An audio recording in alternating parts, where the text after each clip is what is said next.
Well, you and I have never spoken, so I don't know how much introduction both of us need to do for each other, but why don't you go first, Uh-huh. and then you can ask me anything you want to ask me. Right on. See, well, my name's Guy Sengstock. Um, I am. Where'd you grow up? I grew up in Chicago, specifically Hinsdale, Illinois, was where I was born, which is about a half an hour west of Chicago. And until I was about 12, I grew up in Okay. that area, Downers Grove, Westmont, Hinsdale, Clarendon Hills, that area till I was 12. I moved to Arizona, was there till I was about 23, and then I moved to the Bay Area to go to the San Francisco Art Institute, Okay. over on Chestnut Street in North Beach, Okay. and I that's how I got to the Bay Area. Okay. Okay. Yeah.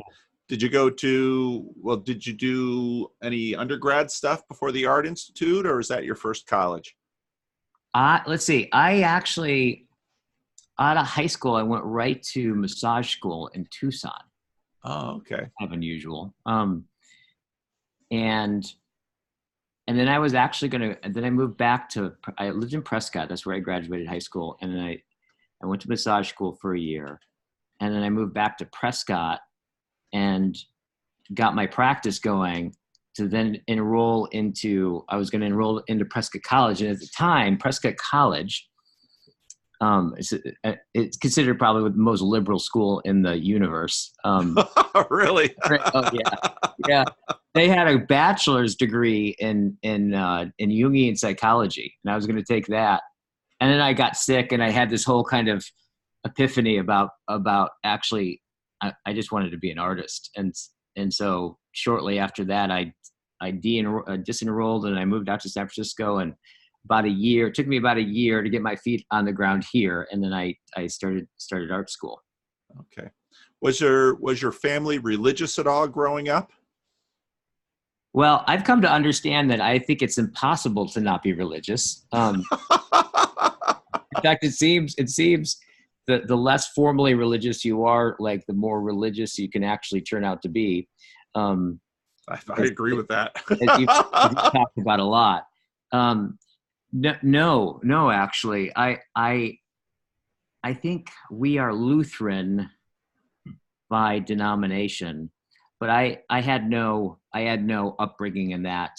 Um, However, I feel the more I learn about Luther, I feel deep in my bones, very much like him. Really? Yeah, and just That's interesting. I don't even know that much Uh-huh. about him, but just the temperament and like the orientation and the rebellion and the sense of like betrayal and all the stuff that I understand, the little bit I know about Luther. um I'm in fact the Christopher talked about in your interview, and I thought this was really striking, where he talked about that, he was raised Catholic, and that as he gets older he realizes how deep Catholicism is. And I think that really kind of points to. In fact, I texted John right after I heard that. John Vervaeke and I have been having these like long dialogues over text. Right? Oh my. Which is something we could talk about this whole thing about what the hell are we doing here. How do you even describe all this and talk about it? But it seems something both old and new at the same time. Anyways, when I texted John after that, I was thinking about that. That was really a profound insight, I think, that he demonstrated in making it, right? Because it points I would say, to that he's finding himself more of a Catholic than he didn't even understand. And but as he gets older, it emerges. He can Yeah, see it. yeah, yeah. I think that points to where something like religion exists, Hmm. right? It's like very it it exists on the primordial level, the pre-reflective level, and organizes our perceptions, right? These deep things, and that's what I mean by that's right. But what I'm talking about, like, I think it's almost impossible to not be religious if you have a phenomenology, right? Right. How you have the most simplest perceptions are, when you get down to them, you almost have to use religious terms to start to make sense of them. Yeah. Peterson has made that point in numerous places. I had a conversation with Sevilla King, who has the Quality Existence channel, and she made a similar point when she went into clinical work when she was starting her work in psychology. And a lot of free clinical work is often in poor neighborhoods. And as Chris Arnade, the point he made in his book Dignity, if you live in poor neighborhoods, you don't find atheists. They're just few and far between. And that has a lot to do with the role of religion. And it is, I deal with people all the time who, via the Jordan Peterson thing, they went through a period of estrangement with religion, and then somewhere in their 30s and 40s or 50s or 60s, even, I've baptized people in their 70s, that they they discover it so deep inside themselves, and they're curious about its presence when they discover it. But then, of course, with all of the tools, hopefully, that they have after years of maturity, they can begin to do some assessment and evaluation and come to some mature engagement with it. So that's very, and even if, as you said in your case, even if you didn't go to church much, even if your parents perhaps went to church more in their youth, that got into them and it seeped up through them to you, even without having to darken the door of a church. It's just built into us so deeply. Yeah. In all of our social practices and all of our customs, our manners, our kind of embodied pre-reflective sense of, because it's one of the things I really like about Heidegger, because he has this understanding of historicity, right? This sense that there's nothing that the human being does that's like an object that exists in an environment that then makes decisions and acts. He's like, all of that we're already always in a historical context. And that just, for example, that you're going like that, and that you have a bookshelf, and that you have a chair, and the way that you sit in that chair. That's right. If we were to break down like the countless conversations and the countless interactions and the customs and like the history of the most simple gesture is saturated with the gravity of this unfolding history, this deep temporality. And one of the things I really appreciated a lot about what you say often is you often, I don't know if you say this, but this is what I hear, is you talk about, we like to think that we're very transparent to ourselves. And you usually smirk, or you usually we like to think that. Yeah, you giggle like that, because it's actually what part of being a human is a big part of it is that we're not. Right? Is that we kind of emerge. We find ourselves already here, already begun. And I just remember at some point when I was a kid, these faint little memories of just having this sense of being on a playground, and I'm running down the field. I don't know, I'm 4 or something, or 5. And just having these inklings of, wait a minute, I'm here, and I'm already running, and I have a first and last name and a boatload of concerns, and I kind of come to already begun. And that thing that we emerge from, right, seems to be that it seems to be like something about that primordialness. What I've understood in now studying is right now I'm studying a lot of Saint Maximus the Confessor. and just because of the rich, because I've some of the richness of what they're actually describing is something like that which we're already embedded in. That when we then come back and reflect upon that, we come back and try to make sense of that, right? First of all, the way that we make sense of it matters, right? But also this sense, another thing that Christopher really said, and I've been thinking about it ever since, where he talked about, he's very present to that we are in the light of the dying of a dying star of Christianity. Yeah, yeah. When he said that, it tickled something, like a feeling in me that was so difficult. I didn't even have quite words for it, but it brought it to the center. In that, like, because we don't have for 2,000 years, right? We've had this centralized coming together that's been our conscious representations, right? Mirrored our social practices and the primordiality. But now that's like fading away on some respects, and we're left with these values and these ways of enactment, but without that unifying star.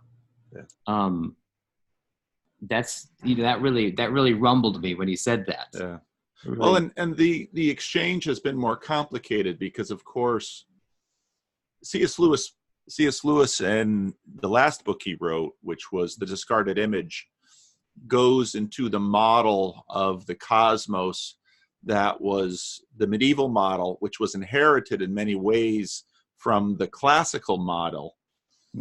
And so, we like to think about history as these seamless transitions, when really, so you had Greco-Roman paganism, and then Christianity. There are reasons that Christianity comes up, and what was sort of an in-house feud in the Jewish community becomes this tsunami in the Roman world, which takes a couple of hundred years to really gain steam, but just really emerges in force in the Roman imagination, and just basically cleans paganism's clock.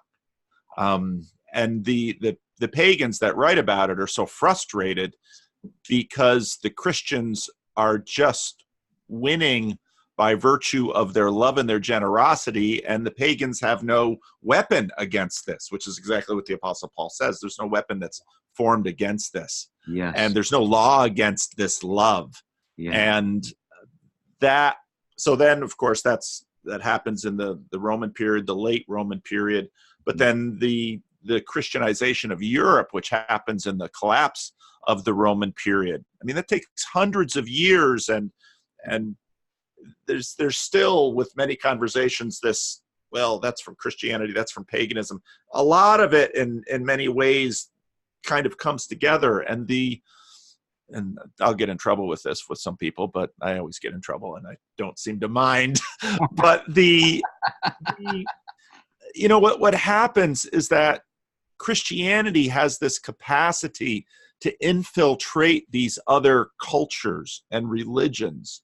And, that doesn't always go well, but, people don't seem terribly bent out of shape by Christmas trees and celebrating Christmas in December and some of these things, which clearly had influences from other traditions. But Christianity has always had this capacity to, the Christianity that is growing and being practiced, let's say, in mainland China today. American Christians, on one hand, celebrate that rise, right. But when they meet Christians there, they're like, well, wait a minute, they've got these other ideas. And the same thing's happening in Africa now. And so, I mean, this has happened in the past and continues to happen. And so if you read, St. Maximus the Confessor, or Christian history, or other people from the past, you get this sense of, well, the symbols there and the names are there, but there are other things which are quite different. I remember reading doing a little bit more in-depth work on Augustine. How Augustine sort of married Christianity and Neoplatonism together. Just fascinating. But this has happened time and time and time again over the years, and it hasn't stopped yet. But you're right; these things get into us deep, and they don't let us go. So it's what do you make of the tendency? It seems part of as you're saying, part of the characteristic of Christianity is it does seem to be able to get in there, right? And it is like, it's not always good, and it is good a lot of the time. What is it about Christianity that seems to be able to kind of get in there in these different ways and flourish? Well, I speaking as a Christian pastor, I think because it's true.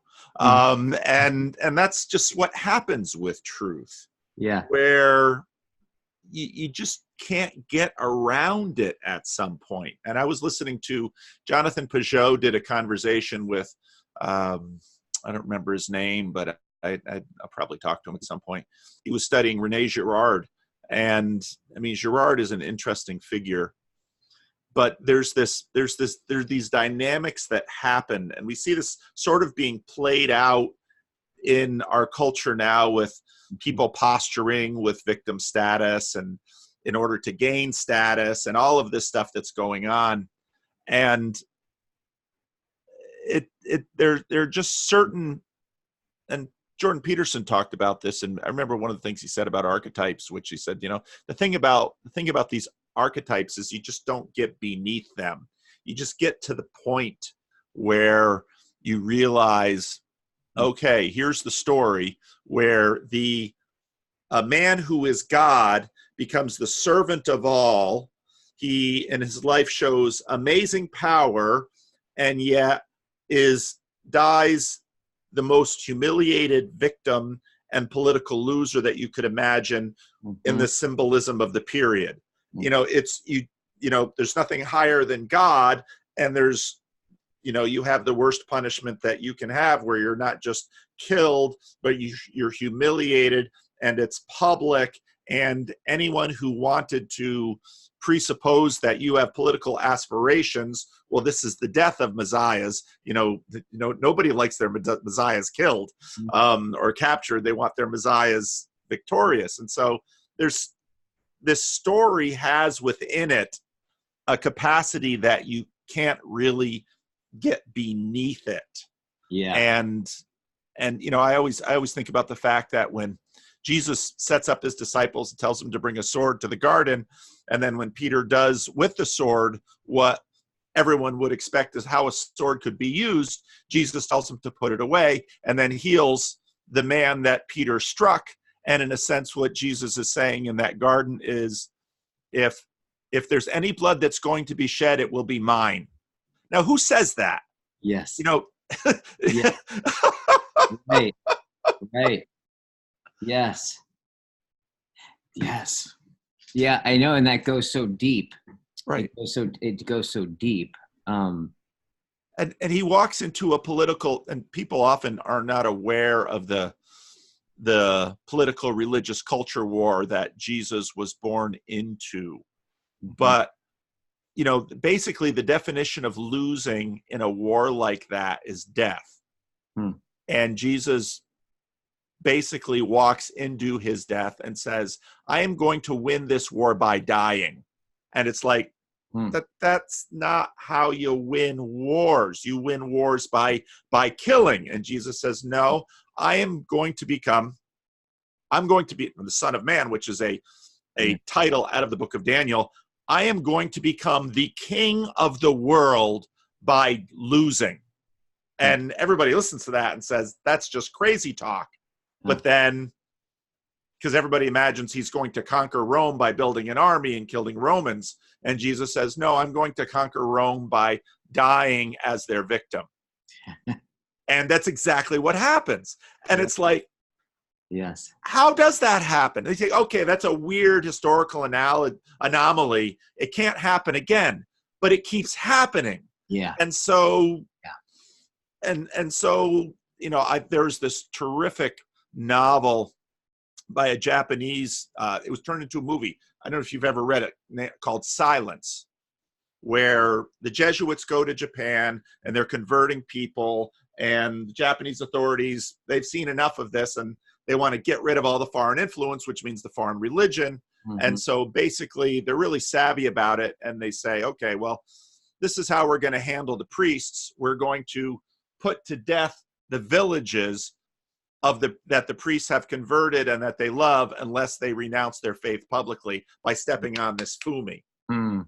And so this novel is about a priest who now is stuck at, well, I can save the village by denying my Lord and denying my faith, which will destroy the evangelistic efforts. And should I, well, it'd be one thing if they were going to kill him for his faith, but they're going to kill the village for his faith. Mm-hmm. And so then Jesus in the symbol of this fumi speaks to the man and says, trample me. It's for this reason I came into this world, to be trampled. And it's just, it just inverts everyone's assumption about power and life. And Jesus says it. He says, if you want to hold on to your life, you will lose it. Yeah. But if you lose it for my sake, you will find it. And you just can't invert that. And so that's why Jesus just persists. Right. So interesting. It is stunning I often think about what the Romans would make of like this cult emerging, right? What I just would imagine, it wasn't even like that my understanding is it wasn't even like that they necessarily saw initially the Christians as threatening. They just didn't understand what they were doing. They're like, wait a minute, you're giving to the, like it wasn't even like it was opposite of what they were doing. It was just so radically different, right? That it must have looked insane from their point of view. Yeah. On some level. Yeah. Tom Holland has he's a Roman historian. He has a new book coming out that talks about this, because if, in antiquity, if you were a pagan and you saw a weak or a poor person, well, there's no, if you're weak, well, you were born to it and it's your own fault. So, pay the price. And Christians come along and just invert that. And the Romans, well, what do you do with the people who let themselves be killed? Right. And, they had seen that in Masada, let's say, where everyone on the mountain, there's this revenge suicide. Well, you can kind of understand that. There's still pride in that, but it's no, just go ahead and you run out of the village when there's a plague. We'll stay, and we'll not only care for our family who are sick, we'll care for yours. Yeah. And of course, those who live, yes. Well, what are they going to do? They're just overwhelmed with gratitude, and you just can't stop that. And of course, the weakness of Christianity almost always comes when Christians are given power, because we succumb to all of the normal temptations of power. Right. And then bad things happen. Yeah, totally. I really liked one of the things that I liked about the way that Vervaeke described agape. Yeah. Like this notion of, and this is where when I was listening to him, I was struck by the work. The work that I do is I developed something called circling. That's kind of now all over the world, and I'm still understanding exactly what it is. However, this notion that agape actually makes it unconceals and makes people.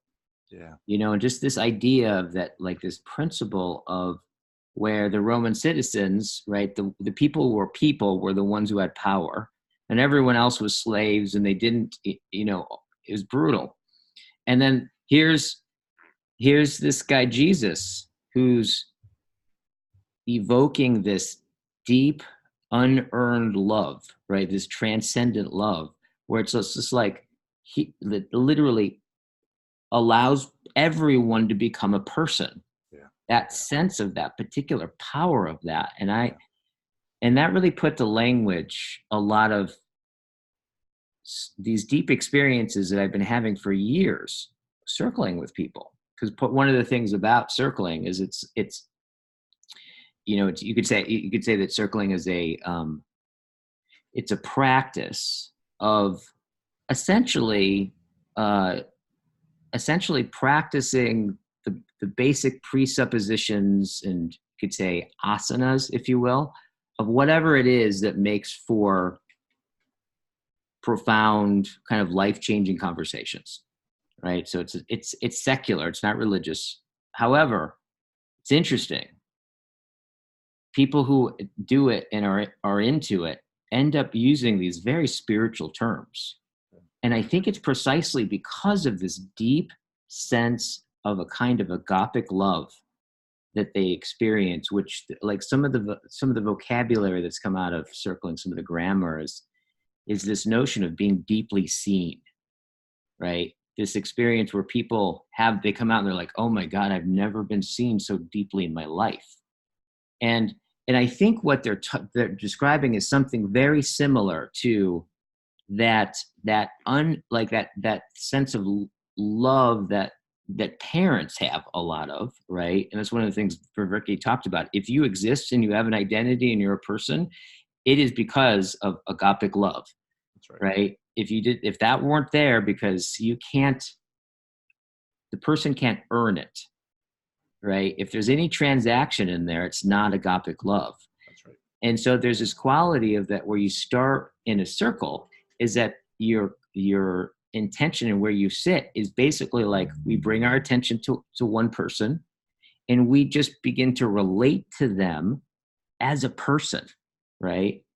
And then people have these experiences of like deep reverence and these deep insights and these deep love. And there's this mutual kind of transformational experience that they come out of. And I think about circling as a kind of, in a certain sense, analogous to something like a yogic practice, where, you know, like where yoga is on some level, you're just doing these mind-body postures that are these archetypes, if you will, for every other posture and mind coordination that you have in your normal life. And so you go and do these deep stretches, you know, these extreme things where you, like, you know, you coordinate your body and you strengthen and you lengthen, not so much so that you can go and like do downward dog on your desk at work, right? It's so that when you're not thinking about it, you inhabit the different areas in your life and your baseline is just more open. And what's interesting to me is that, especially given like how primary, like human relationships are almost everything for us, right? That there hasn't really been many practices that are actually about just the fundamental I-thou connection that circling happens to be. And so what often happens is that people go into like a weekend or an evening, or they go through a course with it, and then they go into these deep stretches, and then they go off in their life, and then they come back the next day, or they get these phone calls, and they're like, yeah, I went home and I realized, oh my God, I've never actually seen my wife before. Yeah. I've never actually saw my, like, as a person. Yeah. And and I think that's telling about what you're stretching. And one of the things I've appreciated about your videos and the place that you come from is I can I appreciate how deeply it seems to me that you are grounded in a fundamental care in people. Like you're really open to people, right? In such a way, in the particularities of people, and like there's like almost like an unprejudiceness about it, right? Even in like that you're opening up to this conversation, right? And you're sharing yourself, but you're also interested in such a way. Something about the way you participate with people and your orientation with people, I recognize that because I very much feel like that in the last 20 years in doing circling, I've cultivated a lot of that sense of being. People are just amazing. Like people, Oh yeah, they are. they're also awful, right? Yeah, that too. but they're not neutral. There's like no, they're never neutral. Never. There's something it's hard to identify it exactly, but there's a place that you come from and meet individuals and peoples that have a certain kind of respect and reverence and an openness that feels like, unfortunately, in my experience, more and more rare in the world. Yeah. It's fascinated me. Man, I don't want to leave your story. I kind of want to get back to it because part of the reason I always get into people's stories, and I'm sure you very much understand this, is because, as you mentioned, as we began talking, it's all this contextuality that I love when. So I did a little bit of commentary on Brett Weinstein's talk with Alistair McGrath, but when Brett begins that conversation, he's dead on right in saying that human beings have this genetic material, but we are so much software. Yeah. And you cannot birth a human being in a test tube, because so much of how we are and who we are and our ability to function, we gain this from our parents and from our context. And it's, it's amazing. It's amazing how much good we can get out of such terrible contexts, but also how much bad stuff we can pick up even in such overwhelmingly good contexts. I mean, those things are always there in the middle. Yeah. And I'm interested that, I mean, you mentioned that you got your start in massage school. And now I know a lot of people aren't probably going to quite understand that. But the thing about, if you're doing massage, what you're very sensitive to, I mean, that's one of the things that you pick up. You're sensitive to someone else's body, which means that you're probably sensitive to them at a level that they're not aware of. Yeah. Because they're, in our culture, especially the further we get down this development track, as we call it, where we're doing less and less with our hands, we're doing less and less work with our bodies. Whereas, say, I remember when I was a missionary in the Dominican Republic, one of the practices in the church there was when we would do the Lord's Supper, communion, there was always foot washing at the beginning of that, because I was a missionary and I was high and exalted and I really hated that. But so I always had to wash everyone's feet. And so I'd be out way back in the sticks somewhere, and we'd just have a circle of us, because only certain people could take the Lord's Supper in these churches. There are always way more people looking on than we're actually doing it. And then we all take off our shoes, and then to hold the feet of these often older men and women who have lived most of their life barefoot, most of their life on hills and mountains, scratching out a living. And, their feet were often pancaked, calloused, this world had shaped and formed their feet. And then now this young kid coming from North America with a theology degree, now I am to wash their feet before we partake of the body and blood, which is often some little crumbs of bread and grape soda. And this is what we're doing. But as someone, beginning your career where you're touching people's bodies. They don't even know what's going on in their bodies. Yeah. I'm not surprised that this eventually then worked into the audible massage where, okay. And one of the things that I've watched living here in Sacramento is the rise of yoga in a community like this. And one of the things that I see now, it's of course no mystery that the vast majority of people in a place like Midtown Sacramento that are at yoga studios tend to be young, white, affluent women. Mm-hmm. But the disassociation that I think they are attempting to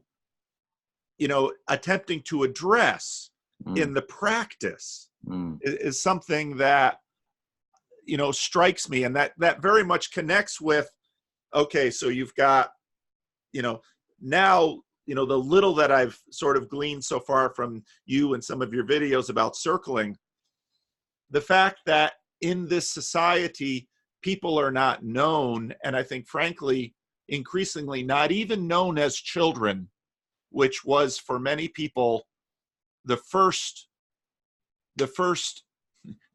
love that you would have is the love of your parents. Yes.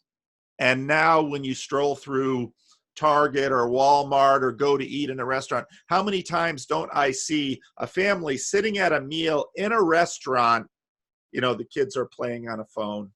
Yeah. The parents are either talking with each other or they're Right. on a phone. And I'm thinking, we have no idea what we're doing to each other here. Exactly.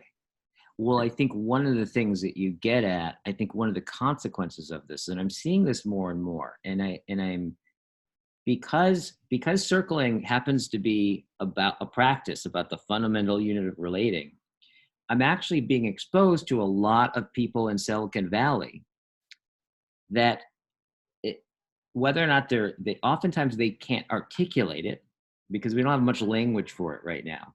But the reason why they're coming there is because there's a sense of this tactile sense of this intimate dance of encountering another human being and staying with it, right? Is becoming more and more foreign at such an earlier and earlier age, right? And this coordinated activity, not even just not even the higher levels of like what we're talking about and conversation and stuff like that, but just the act of being in the presence of another. There's so many things that are being communicated, including like being in a shared social practice that we're engaging in. Like you're going like this, I'm going like this. If I was like way up here like this, we would both, you'd both like, hey, there's something that we're feeling out. And I think that back and forth is literally the fundaments of our identity, is what will come to be our identity and our personality. And if you change any part of that, right, at an early age, especially, right, and then a whole age in a whole area. This is why I think we can get into the technology thing in Heidegger, because I think we're in a very eerie time if you begin to see it, which I think you're pointing to. But if you change that at all of a sudden people start occurring less and less human. So, for example, I had somebody, a young guy. He's like 25, I think. He's in Silicon Valley. He made it big in the at a startup, and he doesn't have to work anymore. And he tells me about like that he was in a relationship, and how he does all his relationship is he signs like a 1-month contract with them. Like they make agreements. They have certain times that they meet, and they put it all in their calendar on their phone. And he was talking to me like this, and I thought I was joking. Really? And apparently this is like not unusual for the people that he hangs out with. Really? Yeah, the instrumentation and the calculating kind of sterility of something as a human relationship, right, is becoming more and more inframed, right? Wow. Yeah, and I'm noticing with a lot of the people that I'm running into who like the millennial generation, whatever the next one is they really the ability to hang in this coordinated, awkward, ambiguity filled thing called intersubjectivity. Yeah. Is they're less and less coordinated, and so much of what's obvious to me isn't obvious to them, right? Yeah. Yeah. It's just Yeah. it's really telling. And I think of course here in the Bay Area we see the beginnings of what ends up becoming throughout. So there's like I feel sad about it. Yeah. Yeah. My wife teaches at a Waldorf school, and it's very interesting watching. She just started her at Waldorf school. You go 1 through 8, and then you go back down to first grade again. Mm-hmm. And of course, the Waldorf methodologies, it's a public school, but the Waldorf methodologies are very tactile, very relational from the beginning. And it's,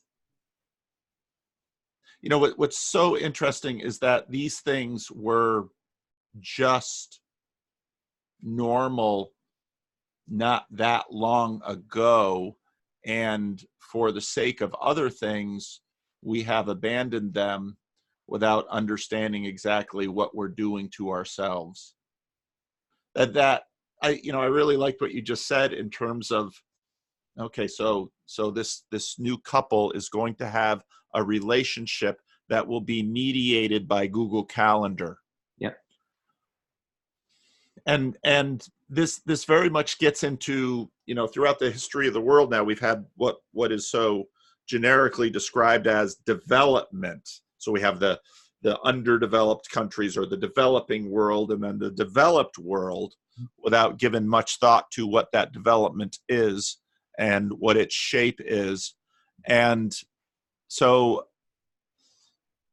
that's one of the things that I often run into in my profession as pastor, because pastor is one of the few remaining professions that, at least in small churches, not in large churches, in small churches remains rather undeveloped. So last Friday we were, stripping the floor in the sanctuary and re-waxing it. And so I had a hand in that. And so when, people will come to me with just about any problem that you can imagine. And so the pastor role is sort of analogous to, say, a parent role, because it isn't mediated or bounded. Whereas a more contemporary analogy is, of course, let's say a therapist, who we sit in this box, we have 50 minutes. There are, you can say anything, but the therapist was going to be very careful about their own disclosures. Yeah. And, how different from, people will often watch my videos and they say, well, you're doing therapy. It's like, no, I'm doing something that's a lot older than therapy. Oh, yeah. What I'm mostly doing is listening. Even when you said, like, I could just feel when you said this, I could feel myself drop into this kind of deeper sensibility of, oh yeah, I was hanging out, I was doing the floors with them, right? I had a hand in it. This kind of notion of like getting in with people and like getting a hand in their lives, and this hanging with somebody for long periods of time, working next to them, hammering and helping them with things. And that level of involvement, less and less, like most of that is being outsourced, right? Our sense of our hands. Because one of the big things that I was thinking about is they talk about like, well, how the hell did we get frontal lobes? Well, it's because of our hands, right? It's because of our thumbs. And the big question is like, are the hands for the frontal lobes? Frontal lobes for the hands. And I think that at first they were for the hands, but as time goes on, less and less of the enactment in the working with something, right? Struggling through something, being with ambiguity and like all that sensibility has become less and less and less. We don't even have buttons on our phones. No, right? no. Even those are virtual. Right. Now we have to say, well, it seems like we did a dyslexic move, right? It's more like the frontal lobes have taken over and dominated the whole thing, right? Where we no longer need our hands. So how did you make the transition from hands into talking? It's a great question. It's funny because no one's actually ever picked up on that when I've talked about. It's interesting because no one's ever really like kind of picked up on that, this connection between massage and talking. So just that in itself, I think is kind of points to what I experienced with you that stands out to me, right? Of like this kind of sensibility of,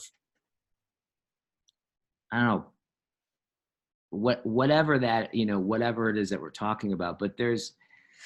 Well, the reason I say it is because this is how we are. You didn't just, when you were in Arizona at massage school, you didn't say, I'm going to develop circling and we're going to do this. I mean, my chances, almost anything successful that we do, we usually sort of stumble into it. And it's from one thing to another. And oh my goodness, I didn't expect to do this. So exactly. I'm curious how this came about in your life. Yeah, exactly. Well, it's interesting because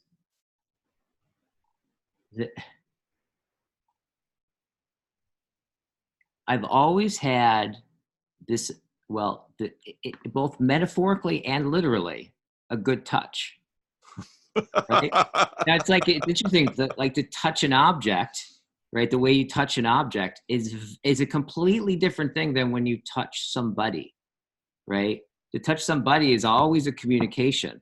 So it's like, there's so many different levels that are going on, and you can always tell a good massage therapist from a bad one from the moment their very initial touch, because it's like a really good one. They can just grab your finger and you feel that they're in consideration of the whole of your body. You feel that your whole body grasped. Whereas like somebody who's not tuned in, they grab an object, right? That's right. So that particular kind of tuning into something and being oriented around it, I would have to say, God, I could, if I kind of feel back into it, there's a way, I would say there was a way in which, so where I grew up, both my parents, who are like, they're both extraordinary people. They're amazing people. And they suffered from addiction. And so there was like a lot of craziness and like, violence and all the things that come with addiction we suffered through when I was a kid. And I was an only child. And so there was a way in which I was often from a very early age I was kind of managing the fights between my mom and my dad, right? And so there would be this kind of way in where I could kind of feel the way my dad pulled it into the driveway. I could kind of feel into like what kind of mood he was in, right? So there was a way where I think a lot of my resources were feeling into things, right? In such a way that feeling into things in a way where I wasn't necessarily subjugating myself to to the conflict. No, that's right. Of course, I wasn't very successful at that, but kind of feeling into a mood, like being with all of my mother's hurts and all of that. So there was a kind of way where your intuitions were earned. Yeah, absolutely. Because as a child in a context like that, it's survival. Totally. If not physically, emotionally. Oh, totally. And so what you say doesn't surprise me a bit. Yep. So I think it's like there's something about in there that had me kind of extend myself out, right, and feel into things. So there's something about the my physical embodied orientation to it has a deep courtesy to it, and like remaining invisible in some regard, yet in deep consideration of the other. So I've never really thought about it quite like that in the way that you asked it, but that actually kind of makes sense to me. I'd say that there's also something there about, one of the like really wonderful things about my childhood is my grandparents. Now, my grandfather was something else, man. He was something else. He used to, I don't know if this is true or not. He was a storyteller, but incredible man. He came to the United States in 1928 and used to say, yeah, I came here with only 50 cents in my pocket from Germany. He's from Hanover, Germany. And he was born into a family on the farm right outside of Hanover, Germany. He had 17 brothers and sisters. Wow. Imagine that. And he talked about, like, he didn't want to get stuck on the farm, so he somehow escaped the family. And he lived in the park and apprenticed under a tailor for a couple of years. And then he found a boat to San Francisco, or to the United States. And that's how he got there. And he started a business called Hoff Cleaners. And Chuck Comiskey of, Comiskey Park, the Cubs, used to bring his clothes in to get dry cleaned, and my grandpa did his suits, and there's a whole historical piece there. Mm-hmm. And my grandpa was this really outgoing man, very colorful, like this great sense of humor. And he was deeply German, right? And he was a strange father, but as a grandfather, it was almost like he had a basement. I remember he had a basement, right? And he collected everything. Pummels and coins and stuff. Like, he was like one of the top amateur photographers in the world. He filmed the first tiger fight ever caught on film in the Amazon. He's just a really interesting guy. And for whatever reason, out of all but like the cousins and relatives and stuff like that, he just he picked me. And he just basically picked me, and he just, what I like to say is the part of him that like dwelled in the basement, right? All of his creativity, he just poured all of it on me. And he had a 3-acre yard, and he had, I remember he had wild geese, right? And he'd put me outside, and the geese would chase me, and because geese are mean. Yeah, they are. They are. I mean, yeah. But there was a way in which, where I remember he would pick me up from school, and he'd take me home until my parents would, pick me up in the evening. And I had all kinds of learning disabilities. I'm dyslexic, and no one could get me to do my homework, and no one could quite get me out of my imagination. Didn't learn how to read till I was like 11 or 12. Mm-hmm. And so I would have all these rules of trying to get me to read. And my grandpa would come home, and he'd just take all these rules, and he'd kind of throw it down. He's like, all right, what do you want to do? And he just, wherever my interest went, it's like he just made space for it. Like he just, that's all he was interested in, is following my imagination, and wherever he would just set up scenarios. He didn't care if I got glue on the floor. He would let me watch anything. And there was something about my relationship with him that I think I oftentimes think about this. If it wasn't for him, I don't know exactly what I'd be like, if I would still even be alive, Yeah. So there's this kind of a way, there was a reverence, and I think an embodiment of, I would say, what he transmitted to me was a deep, deep, deep sense of wonderment. Because he was an extraordinarily, not curiosity, right? but wonderment, something like a lot more primordial. And he just had this way of meeting the world where there was an openness to it. Mm-hmm. Mm-hmm. And there's something he related to me through that. Mm-hmm. And I grew up in that until I was till we moved away to Arizona. So that had a lot. And what was that for you, leaving him? Oh my God. It was, I would say, it was that experience of leaving him. Probably, and what opened up for me in that is probably the thing that even has us having this conversation right now. Like I had an experience of like a kind of an existential ontological floor dropping out. Yeah. So my parents got sober, and they kind of realized that they couldn't stay sober in Chicago. So we moved to, some friends lived in Cottonwood, Arizona, and leaving my grandparents. Now I had no conceptualization for it at the time, but what I started to have are these extreme panic attacks. Yeah.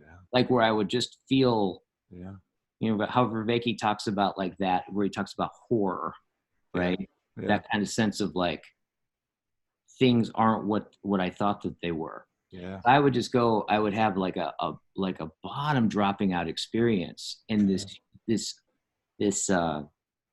icy cold feelings of dread that would come over my body, and I'd start crying, and I couldn't talk about why. Yeah. And of course, there's nothing, I don't know if there's anything, one of the things they say, the only thing crazier than active drug addicts and alcoholics are newly sober ones. I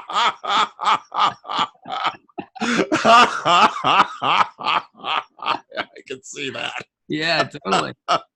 So I'm just like, I have just no idea what's going on. I really, at that point, I just didn't have any emotional safety with my parents. How old were you? I think it was like 11 or 12. Wow. And wow. But this is what's really interesting, and is then my parents got really involved in AA. Yeah, which is a religion of sorts. Oh, totally.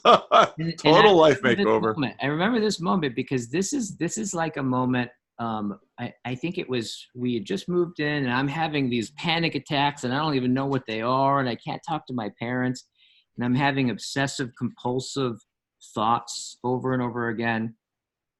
And I remember one day early when we first moved, it was either an AA meeting that they were having out on their front porch, or maybe it was just like they had a gathering of the people that were in the fellowship that they were getting to know.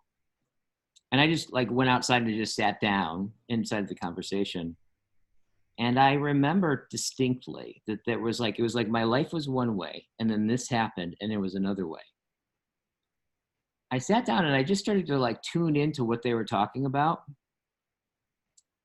And it's interesting because up until that point, about every conversation I'd ever had been always talking about like kind of what you had, what other people had, what you didn't have, what you're doing, what they were doing, what you should do.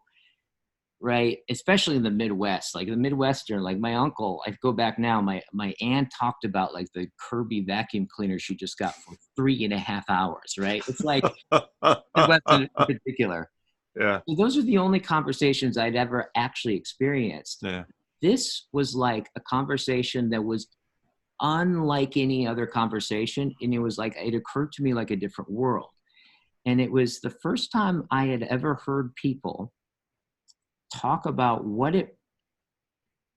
had them experience what they were experiencing, like what had them see how they were seeing, like that seemed to they presuppose that there's some way that I participate with reality that has it show up for me the way that it does. Right? There's this whole other world that opened up that was part of the conversation. And I experienced it as something, a completely different dimension almost. And whatever it was that they were talking about, whatever that opened up I knew had some connection between this bottom dropping out sensation that was going on with me. And I didn't know how. I couldn't conceptualize it at the time, but I just could feel it. And I just was like, all right, I'm going to go there. And I like entered in that conversation, and I really haven't come out since. I really haven't. That's again, I mean, that's so helpful. One of the things I loved about what John did with using in addiction with his video series is understanding addiction as, this, what you lose is you lose agency. Yeah. And so you had two parents who were struggling with addiction. I mean, the fact that you're alive at all, well, that's pretty good. Right. And the fact that you came out of that as a semblance of a whole human being, highly attributable to your grandfather, who, right, I don't know, but I would guess that part of the reason he chose you was he had an understanding that you needed him. Could very well be. Yes. And then your parents getting sober, you, in a sense, you had to get sober too, whether or not you had anything to drink. Because again, when the parents are in that diminished state, their children, they're along for the ride. Yeah. And so I can very much understand, I've known a lot of people who have come through and AA, which, obviously comes out of the Oxford groups and that whole movement, I mean, deeply Christian movement. Oh yeah. And so I'm not at all surprised that, oh my gosh, so yeah, you got to get out if you're going to get sober. A lot of people do. You got to break those networks. You need new networks, and they have to be, they have to be in the church of AA, and they didn't have a young people's group, but you needed to be there too. So none of that surprises me. And then again, also to understand, with so I'm dyslexic too, but not severely. But to understand then, okay, massage, that makes all the sense in the world. And then, okay, so the body, but now also the mind and the heart and the self and the, it makes all the sense in the world that in many ways in the pre-developed, pre-industrial world, obviously there were many sadnesses and sorrows that afflicted humanity. Yeah. But in some ways, much of the therapy was just simply built into the planet. Yeah. You go out and you work that soil.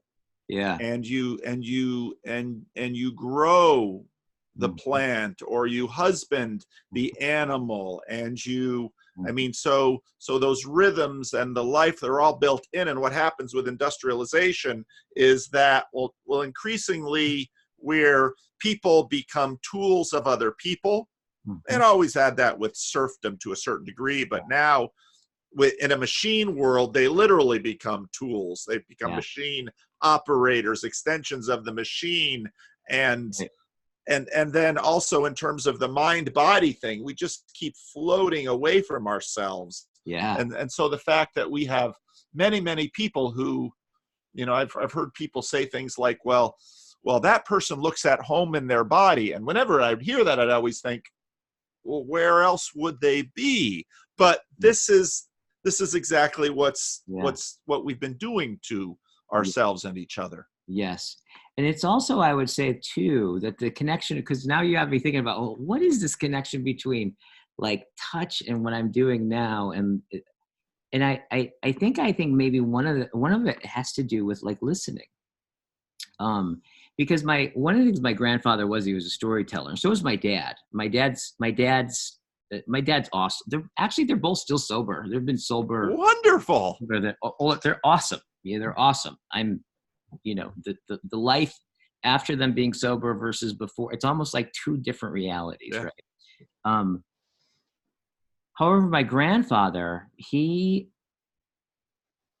I would listen to his stories over and over and over and over again. And it didn't even matter, right, that he told me. I've heard all of them 80,000 times, but I always, and it had something also to do with being the only child, that I think it's hard to describe, but I think that there's your relationship with the adults around you when you don't have other kids. I think that there's some kind of like something that goes on there that I'm not sure, but I think it did for me, where I would, every day when he would pick me up from school, right, like I would hear him talk about stories, right, over and over and over again, right, and I would show up for him. And the same thing with my dad. I would bug him because I had tons of questions all the time. I was constantly asking him questions about this in his life and that in his life to hear the stories.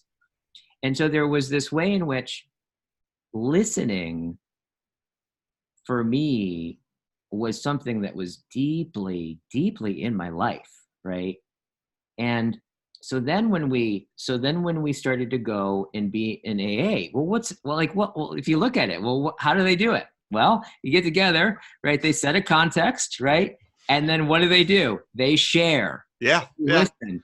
And they share the most unbelievable things that they're not going to share anyplace else. Yep, exactly.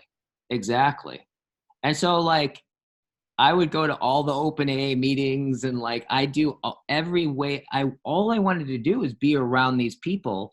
Yeah. And so starting at, when I was 11, 12, all I wanted to do was be around all the people that were older than to me, because I could start to hear, and especially when we got into AA, there were stories that were like started to be linked to these deeply personal things, but also these transpersonal things. Yeah. And there's like just the ritual of doing that over and over and over and over again. That has always like evoked such deep, I would say, connectedness of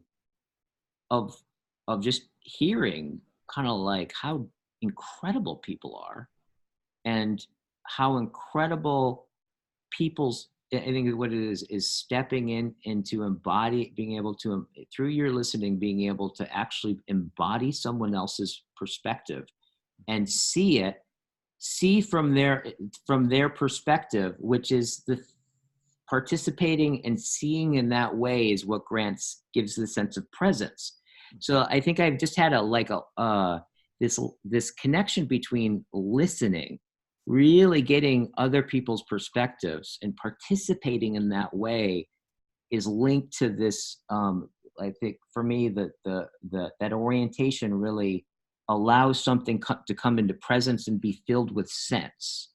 And you can tell kind of the way I use my hands and stuff like this, that it's very structural and like kind of getting a grip on something. It's very, very, it has a lot to do with like listening and embodying it and walking in someone else's shoes that allows so much more of the world to kind of show itself on deeper and deeper dimensions.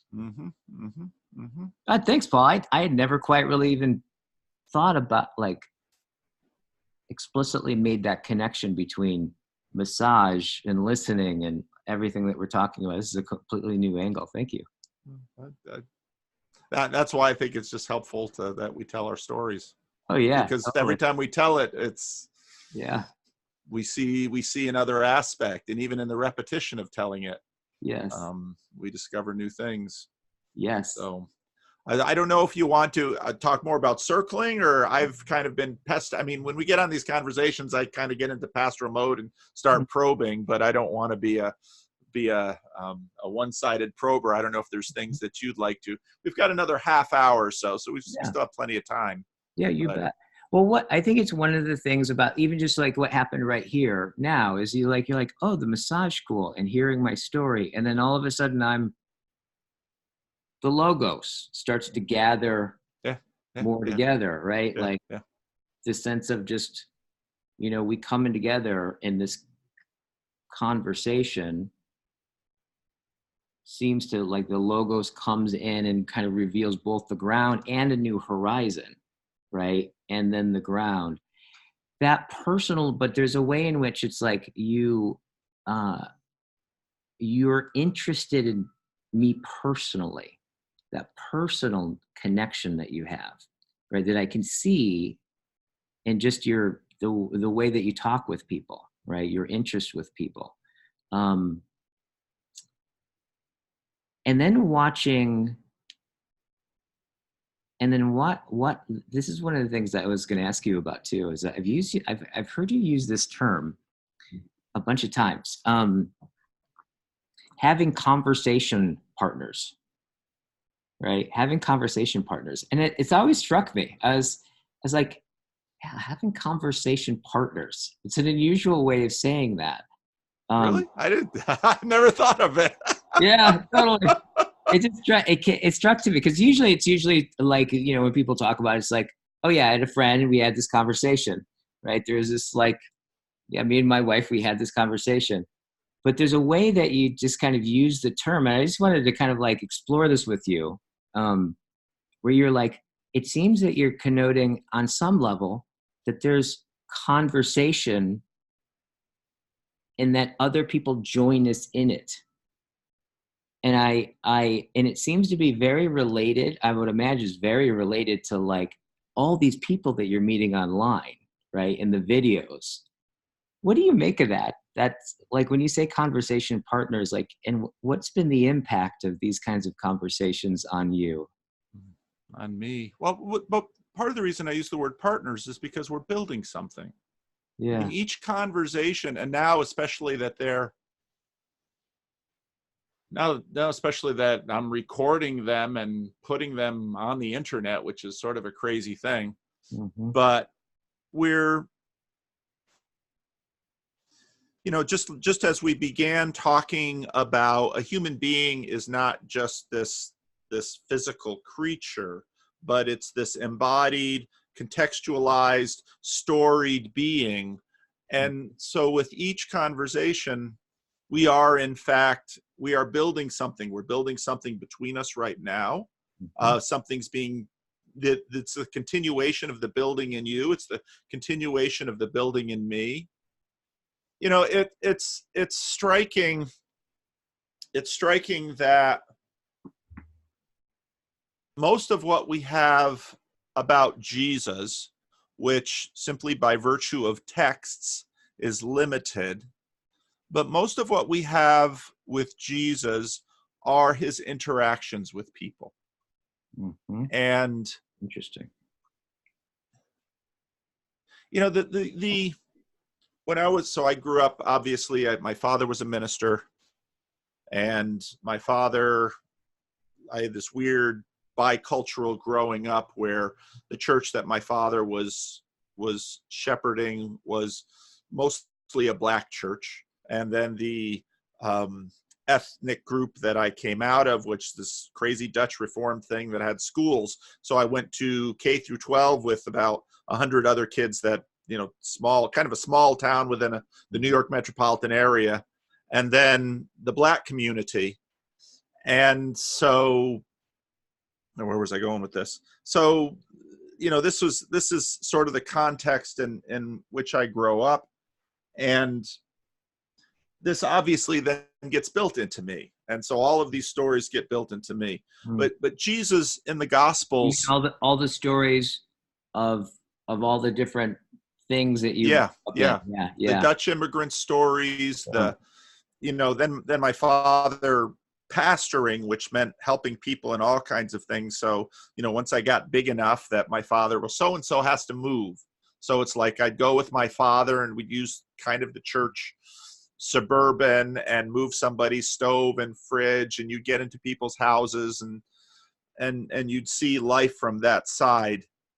So I grew up in this, and then I go to college, and it's obviously a deeply Christian upbringing and very much learning faith by watching the decisions that my parents made for life. And then you go to college, and when you're in college, you get to kind of think on your own. And so then I sort of start reading the Bible for the first time, and really with different eyes, because now I can decide if I want to throw it away or keep it. Yeah. And I start reading the Gospels, these stories about Jesus, and they're strange because there's all these squabbles about dietary laws and healing on Sunday and all of these things. And it's like, well, what's this about? Why on earth have for 2,000 years people been reading these stories and saying this is the most important book they can read? This is utterly strange. You begin to realize that especially the Gospels are just one interaction story after another. Interesting. And some of the most interesting ones are sort of the one-offs. So Jesus has his disciples, and that's an interesting relationship between them, because here's Jesus, the Son of God, getting frustrated with the disciples and saying, how long do I have to put up with you? And he's only with them for 3 years. I've been with this church 21 years. So, if God could get frustrated, well, I suppose we have a little bit of we can gain some forgiveness for some of that. But there's these stories like, one that I preached on a few weeks ago, where Jesus goes to the other side of the lake, which is a Gentile area. And there's this man who is, he has an unclean spirit. And that's a very deep term in the Bible. And when we say demon possessed, we kind of put it in a different frame when we do that. But he's living amongst the tombs. The village has given up on him. And here in this area of Sacramento, there are a lot of group homes. There are a lot of homeless people. I deal with people who are usually mentally ill and self-medicating with street drugs all the time. Yeah. And so I deal with a lot of unmedicated schizophrenics. And so, when I read that passage and I imagine that this man probably grew up in that town and, probably his mental illness, and so they tried in the Dominican Republic. There was one home by some friends of ours, and we would go and have dinner with them, and we just hear somebody screaming and said, well, who's yelling? Oh, that's the screamy guy. Well, who's the screamy guy? Well, we don't know, but the parents keep him locked in his room. Huh. And he's probably got some mental illness, and they don't know how to deal with him. So they keep him locked in the room, and they shovel food in, and it's a third world country. That's how they're managing it. Yeah. So here's this guy, he's living by the tombs. They've tried to chain him, but he breaks the chains. Jesus comes off the boat on the wrong side of the lake, and he runs to Jesus and says the craziest thing, he says, get away from me because I know who you are. Yeah. And then Jesus starts talking to him. And most of the conversation isn't recorded because probably the disciples are like, what the heck is going on here? Yeah. We follow this crazy man around, and this nuttiest stuff happens. We're fascinated with him, but we don't understand it. Yeah. And then, Jesus then talks to the spirit and says, what's your name? I am Legion, for we are many. Don't kill us. Don't throw us into the abyss. Throw us into those pigs. And Jesus says, okay, go to the pigs. And they go into the pigs. And then the man is, then all the villagers who are watching the pigs see pigs do something unpig-like. The pigs, which a sane pig would never do this, the pigs, thousands of them run into the sea and drown. And so then the villagers are like, there goes the economy. Right. And then who did this? And then they go and find this Jesus guy who came from the other side of the lake and his group of friends, right, along with this guy that they know so well, who the best they could do was banish him from the down and try and chain him. And he's living in caves, which are probably tombs. And there he sits dressed and in his right mind. What was the last thing you just said? And there is this crazy man sitting dressed. Yes. And in his right mind. And so here are the people of the village. They just watched the pigs all drown themselves. They just see this guy who's now they've all known to avoid because he's a madman. But now he's sitting and having a rational conversation with this other guy who started this. And then the man who was, possessed says to Jesus, can I come with you? And Jesus says, no, you have to stay here with your town in the community. And it's like, so here's a conversation. And so you read the Gospels and it's just one conversation after another. Well, what on earth is Jesus doing? Well, what he's doing is actually helping re-knit people together, not only in terms of themselves, but their towns and their families and their communities. Yeah. He's actually re-knitting the world together, and it's all happening one conversation at a time. Right. And yeah, there are the miracles and all of that, but you very much get the sense in the Gospels that the miracles are illustrations to the message that he's giving. Yes. And so why do I, well, because, well, this is my craft. I'm a pastor.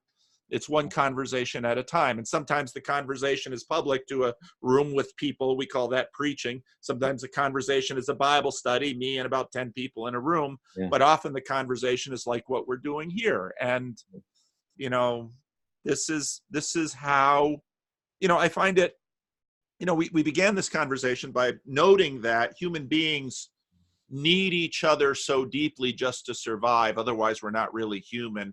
And Vervaeke's, I mean, when I saw that video, I thought, wow, this is one of the best articulations of agape that I've heard, where actually, and it's just true. It's the mother's sacrifice of herself and the father's sacrifice of himself that creates a human being. And your grandfather's sacrifice of himself. Yeah. Probably looking at this kid and saying, boy, the parents are struggling and this kid needs help, and I'm going to pour my life into this kid. Yeah. And that's how we live. That's how, you know, and so then, you know, also began at the beginning, we talked about, you know, why Christianity? Well, here at the center of it is a man who lives his life.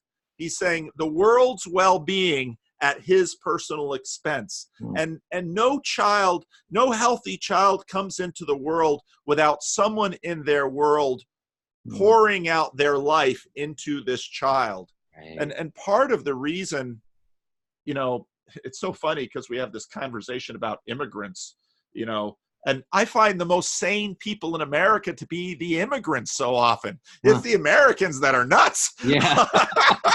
It's the immigrants that come from these foreign countries, but at least they had a father or a mother who poured into them. And they know, you know, they know how to love a child. And it's so often the immigrants who are working these minimum wage jobs in American nursing homes, who are changing the diapers and giving the sponge baths to, you know, our parents and aunts and uncles. And, you know, so, well, how do we connect? Well, I think it's the touch. Yeah. And it's the meeting of, I mean, we're a conversation that John Vervaeke did with Benjamin Boyce it's actually one of my favorite conversations of John's, where John talks about the fact, something that I've been thinking about for a long time, you know, well, what am I? Well, in many ways, the I that I associate with myself is this autobiography that sort of started with myself when I was like 3 or 4. And you yourself mentioned a moment, Jung had a moment like this. I can remember a moment like this in my past, where you reach a certain point of sort of self-awareness. You know, the autobiography has started, but then you reach a point of self-awareness and you begin to realize, oh my goodness. And in that self-conversation of self-awareness, you kind of locate yourself in the midst of other persons and in the midst of a world. And there you go. And that's what we are. Now, obviously, we began before that, but it was love that, in a sense, brought us to that point. And it was the sacrifice, you know, the good parent sacrifices themselves for their child in wise ways, because there are obviously there are things that look like sacrifice which really aren't. And kids learn that eventually. My kids lately have been watching, some of them are home for the summer from college, and they're watching Arrested Development, and you just watch that family and you just say, oh, we are so adept at falsehood to cover ourselves and try to achieve status cheaply and all of this. But no, so so when I started doing this channel, you know, the first thing I thought, I was just fascinated by Jordan Peterson and what was happening around him. And I was fascinated by the fact that people were watching Jordan Peterson and getting interested in religion. And I thought, well, isn't that strange? And so then I started making videos, and then suddenly I've got all these emails and requests to talk to me. Mm-hmm. And so I start talking to people, and I start talking to people on Skype.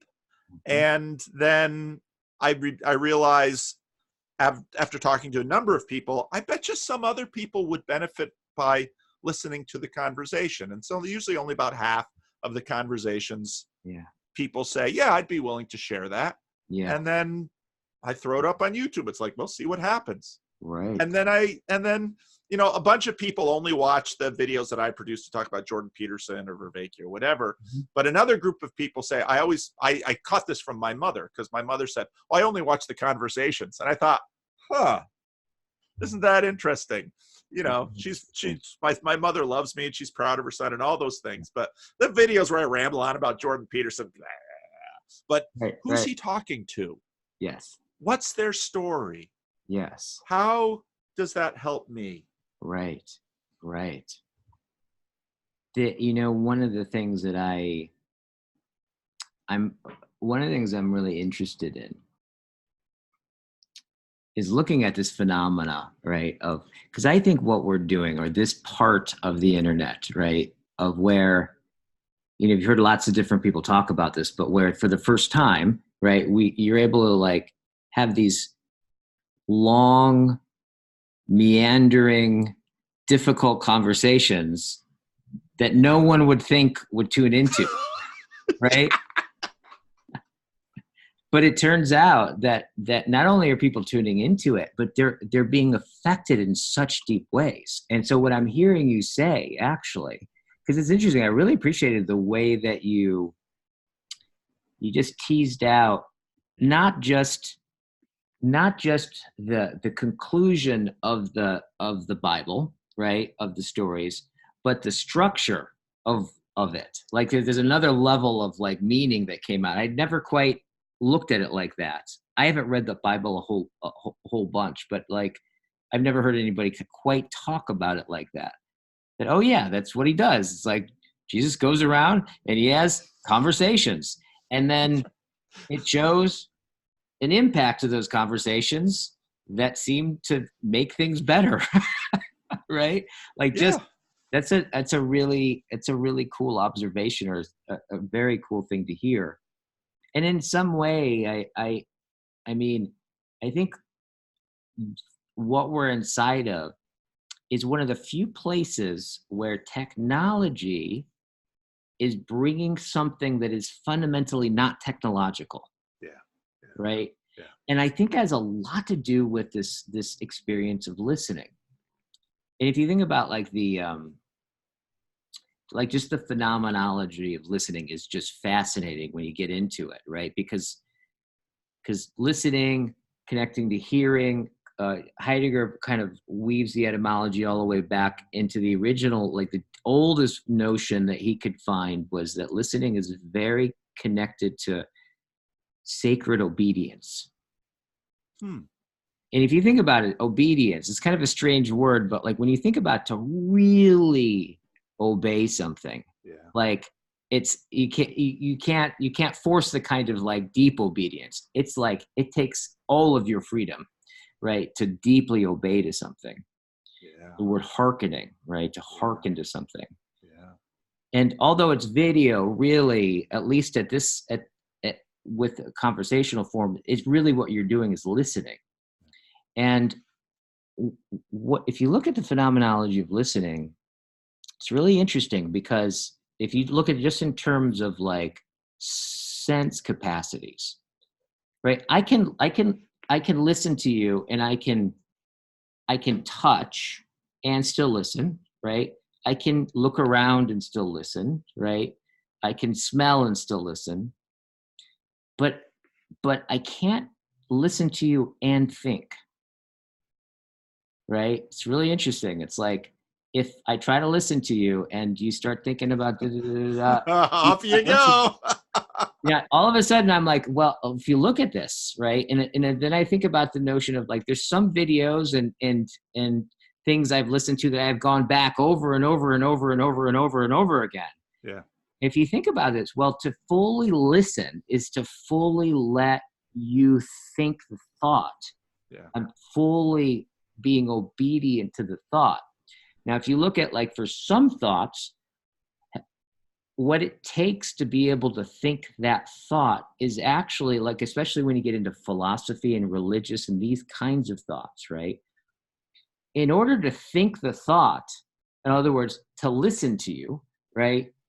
Some of these thoughts require me to step on a completely different presupposition, right? It rests on a different ground that I'm not on, such that, like, when I try to think it the first time, I watch it the first time, I'm like, oh, I can sense an otherness there, a moreness there, something's good there, but I don't quite get it. So you listen to it again, and at a certain point, and this is where I think listening becomes transformational, right? Is that, like, at some point you're able to, like, step on a different presupposition, right? That allows me to, then think that thought, right? And if you start changing your presuppositions, you start changing everything, right? Yeah. Like, Yeah. you start Yeah. changing the way that you perceive. And one of the things I've noticed, and I talked about this with John, this is part of our ongoing text dialogue. I had done an interview, and the person sent me the recording earlier, and I don't think we talked explicitly about John or our conversation, just a little bit. And I listened to it, and I was listening to it, I was like, oh, whoa, I said that in a way I've never quite said that, and and I saw the impact of these conversations I've been having with John in not what I was necessarily saying explicitly, but how the perspective I was coming from, and I didn't recognize it until I listened to it again. And so I texted him. I was like, hey, listen, like, I'm seeing the impact of our conversations on how I'm seeing. If you change it, it's funny when you think about it. If you start to change how you see, how you listen, how you think, how you perceive, now you're talking about the way that you meet the world, the way that you act. Yeah. Yeah. And so so I'm kind of getting the sense of, like, oh, whoa, in so many different ways, like listening to people like you, John, and all the different conversations that I'm involved in, I'm being very impacted, right? Through, in a certain sense, hearkening, right? And what it takes to hearken. And this is very much also my experience with reading Heidegger, right? So when you read Heidegger, you're not informed by what he said, right? Like, that's not really reading Heidegger. Like, you read Heidegger because he takes you on a walk, right? And you realize that, what he was actually doing is he's taking you on a walk around the lake. And then all of a sudden you start to realize that, in not understanding a word he said, what it took to try had me stand in a place that he taught me how to see. He taught me how to listen. And reading Heidegger, and then right when we were starting to do circling, right? Reading Heidegger and doing circling, and I had no idea why, because I can't read like I'm, so I don't know why I was. Yeah. Like most things that you were talking about, something seizes my interest, and then 20 years later, I discover why I was interested in it, right? Yeah. Yeah. And then behind that is a whole career. The language trail is a whole religion or whatever. Yeah. Yeah. So there's a way in which I see you deeply engaged in this as well, right? Of like, and I'm just wondering about what you think about that, about this whole thing, about this all of a sudden we have this dimension in our lives that, as you're talking about, it's actually the dimension itself isn't new, right? Like, that's all we've ever done is like talk and have conversations. Yeah. However, strangely enough, we're having less and less of those. Yeah. Right, in the way that we're talking about it. Yet at the same time, there's a piece of technology that is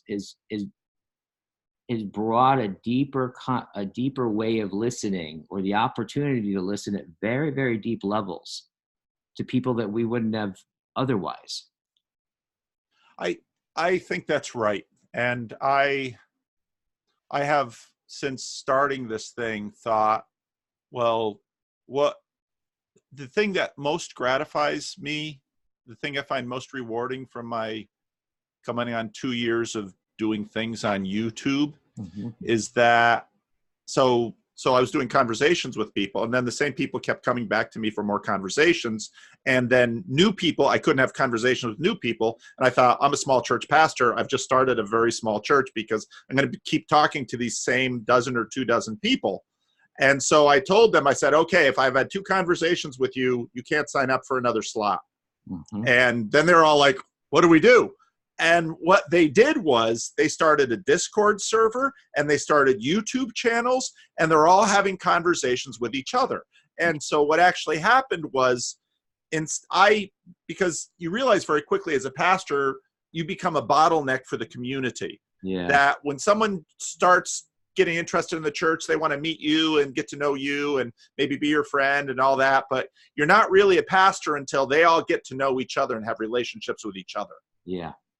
And so what happened was, when I kind of put the kibosh on, okay, I'm putting a limit here, they all started talking to each other. Suddenly, all of these new YouTube channels started, and new meetups started, and people are talking on the Discord server. And it was like, that's because the thing is, if their growth is limited by access to me, I am actually now an impediment to their growth. Right. And so, what I thought is that this YouTube thing is really a powerful instrument. And I agree with you completely in that in a lot of ways, it's brought us in the wrong direction, because kids are watching YouTube instead of having conversations with their parents. But in this case, I think this is a redeeming use of it. Yeah. But also, one of the things, so when I started making videos, one of the things, just as a pastor, I knew that the videos on my channel mostly are faces talking, because seeing each other's face as we talk is really important. Yeah. And when I started making videos about Jordan Peterson, I thought, based on talking to people in my local meetup, a lot of people are watching Peterson out there and they have no one to talk about anything that they're learning with. And and as every teacher knows, if you take something in, but you can't process it, either writing it out in your own words or talking about it, you're not going to learn it. And so I decided that when I started making videos, I was going to watch his videos with people. Well, how can I do that? Well, I watched Twitch, and I saw people are playing computer games, and people are watching other people play computer games. What's with that? Yeah. And it's tons of people doing that. And it's like, okay, well, we're lonely, we're disconnected. And even though it would be far more fun to be in the room playing a game together, because again, generally speaking, women relate face to face, men relate side to side in many ways. I thought, I'm going to do videos where people can watch me listening to Jordan Peterson. And it sounds crazy, but I thought, no, because there are many, many people out there in the world that are all by themselves. And this is second best, but sometimes second best is all you got. Yeah, totally. So, no, I think you're very much right about the listening. It's one of the things I learned. So you become a pastor and you think, I've got all this information that I'm going to give to people. And in pastoral care, it's all listening. Yeah. In fact, I would say for me in circling and training people how to circle, most of the deep grappling with philosophy and these kinds of conversations, if anything, it's taught me how to listen. Right. All my version of those books back there, it's like, it's allowed me to, there's something about, like if I'm able to like actually hear the author and get these distinctions, right? Because the more distinctions that you have and the more you practice being able to make distinctions, right? The more you can hear, the more you can see. Because I can only relate to something that's distinct, right? So this quality, I think, one of the other things that I'm imagining that you're doing, especially you, because like a lot of what your videos are, especially the ones where you're, that you're talking about, where you're making videos of you listening to and working out Jordan Peterson, is on some level you're showing people, you're showing yourself grapple with ideas. And on some level, they're listening and getting the ideas with you, but you're also showing how to grapple with an idea and how to come and see, and which is really, I give you a lot of, I want to acknowledge what I think Christopher actually acknowledged you for as well, which is your willingness to go into these topics and being a pastor, right? And being deeply Christian with a open-mindedness, right? To explore, right? That to me is it's an opening into that world, right? That I think is unfortunately rare, but I think you're demonstrating and embodying a possibility that that kind of that way where you're not only not threatened by ideas, right?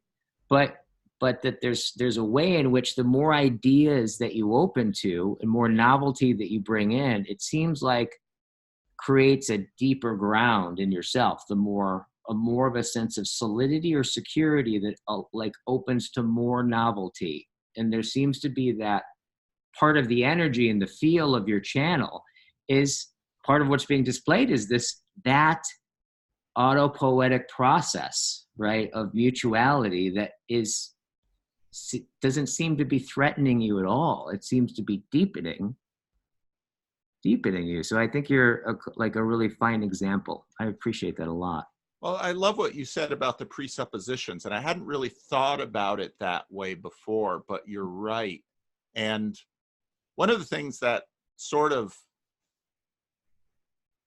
it should bother me more than it does probably, but it really doesn't, is that I really, the breadth of people that I talk to on this channel really unnerves some other people. And I always find that unnerving fascinating because it's like, no, I don't know. But you're right, because when you do listen to someone, and if you are actually listening, you do step up upon their presuppositions and inhabit that. And there is a fear that, because you're right, our presuppositions are what locate us in this world. Yeah.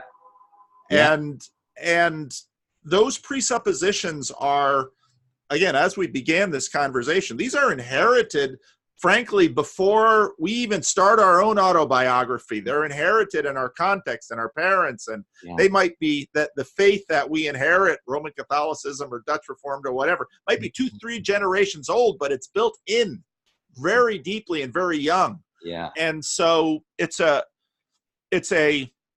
rightly a significant and potentially hazardous thing to step upon someone else's presupposition and listen from there. Yeah. But I think you're also right that in many ways, that's the only way to connect with each other. Yeah. And the terror, of course, is that we will lose ourselves. Right. That we will that the narrative thread that we are will break. Yep. And we'll find ourselves lost. So, well, thank you. That's a very big compliment. And I have to, in many ways, I have to credit my father for this, because I watched my father do it. I don't know if he did it consciously, but that was who my father was. One person who knew my father fairly well said, your father could get along with Hitler. And it's like not that my father was anything but a bigot, if you understand the church he pastored and the people he helped and all of that. Yeah. But he had a tremendous capacity for non-judgmental engagement that didn't turn. I see some people with their non-judgmentalism, they don't have a core, but my father both had a core, Right. and knew how to engage without judging. Right. And that, of course, is in many ways what it takes to do agape. What would you say was the difference that made that difference of that he was able to like open non-judgmentally to people, but in a way that he still had a core? I would imagine even like it exemplified his core, right? Yeah, He was able yeah. to feel open. You know, I think, you know, there's a lot of talk, and maybe John and I, we're going to talk Friday. Maybe we'll talk about this. We never know what we're going to talk about before we talk, usually. Yeah. But, you know, there's all this talk right now about, you know, the problematic aspect of propositional truth. And obviously propositional truth alone as a part of the other three P's, the participatory, the perspectival, and the procedural. Mm-hmm. One of, you know, I think part of it had to very much do with the Dutch Calvinism of our tradition, because for all of the ways that this Dutch Calvinism bothers us in terms of its seeming lack of openness, what it affords for those who have it deeply built into their psyche is a radical openness. Because the core of my destiny is not finally dependent upon my performance, which means that I have been given something that I cannot lose, and that isn't to be used as license, but rather is a platform for agape. Because if I have something that I cannot lose, why don't I pour out that which I have for those who need? And my father lived that. And so I didn't know what I was picking up from him, but when people say things to me about me, I think I probably got it from him because he lived that. Yeah, totally. So, and I would imagine that there's like, you know, one of the things that is I don't hear a lot of anymore is the notion of like mentorship or apprenticeship. And I've noticed this in my class. Actually, I've noticed this in working with families. One of the things I do is I'll go into a family, and how I'll work with them is I may like basically move in for a week or two, and I have a knack for losing the guest in the house feel. I believe it. Right? I totally believe it. In other words, people like let down, right? Yeah. And so, and I totally believe it. In fact, they'll be upset if you leave. Well, why are you leaving? Yes. It's so interesting because what'll happen is the dynamic will happen, right? The reason why they have me there, right? And then I'll be in the corner, right, sipping my coffee, and they'll forget I'm there, and and then right before the dynamic like locks and loads, I'll be like, pause, right, and then basically circle them, like have them get like. You can feel the dynamic lift, and then the real tragedy is revealed, which is you have these people that are designed to love each other, have no idea who each other are, begin to have the conversation.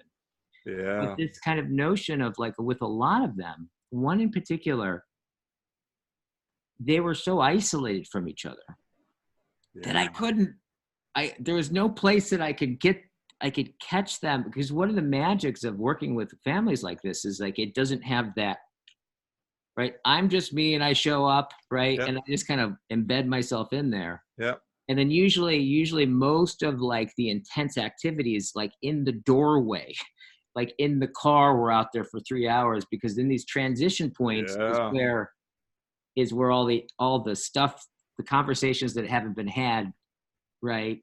Kind of happen.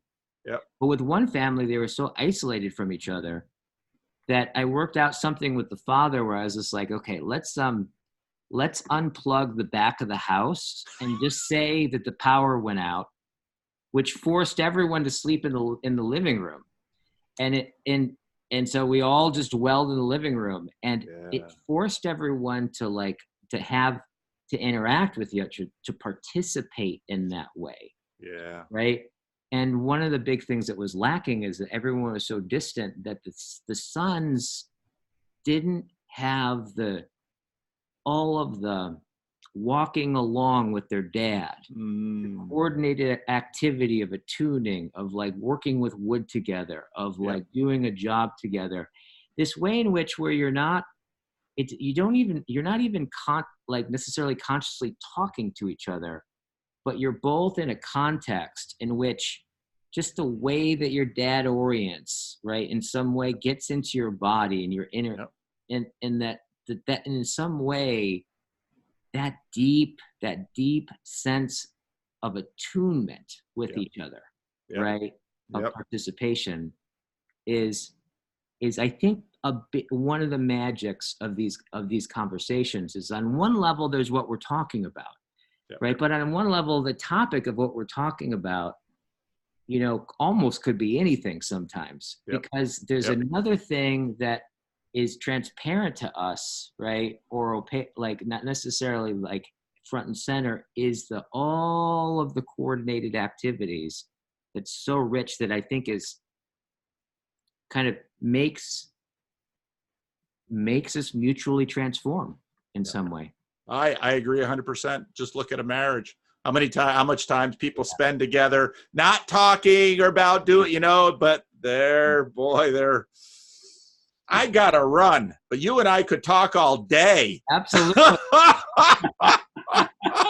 I have no question about that. You and I could talk all day long. Absolutely. Well, we will talk again. Absolutely. And maybe next time I'm over in the Bay Area, I'll shoot you a text or something and just let you know. And if you're free or something, we can. Although people will be upset because we had conversation and we didn't record it for them to listen. But so thank you so much, Guy. I really wish I didn't have to run. So good meeting you, my friend. So good meeting you. Okay. Bye-bye. Take care. Bye-bye.